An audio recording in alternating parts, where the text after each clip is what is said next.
les obligations de quitter le territoire français ont une durée de validité de 3 ans. Même celles qui ont été prises avant la réforme du 26 janvier 2024. Alors, avant le 26 janvier 2024, donc la loi immigration, la durée d'exécution de l'OQTF était d'1 année. C'est-à-dire, pendant 1 an après l'OQTF qui a été confirmé, vous pouviez être pris de force et ramené, donc exécuter de force l'obligation de quitter le territoire français sans passer à nouveau devant le juge.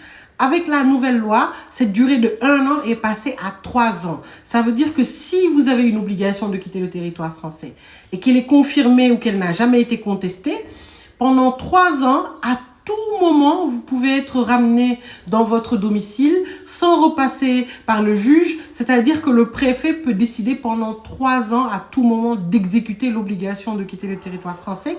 Et de plus, vous ne pouvez pas redéposer sur le même motif ayant justifié le refus. Il faudrait qu'il ait un élément nouveau, en tout cas quelque chose de marquant.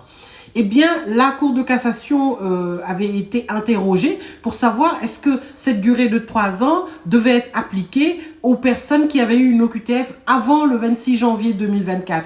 Et elle vient de répondre la semaine dernière pour dire que oui, même les OQTF qui sont avant janvier 2024 ont une durée de 3 ans. C'est malheureux, mais maintenant, les personnes ne sont plus à l'abri, c'est-à-dire que des personnes qui ont eu des obligations de quitter le territoire français en 2022 ou en 2023 on va dire, sont dans l'exécution de 3 ans et sont menacées d'une exécution forcée de l'obligation de quitter le territoire français.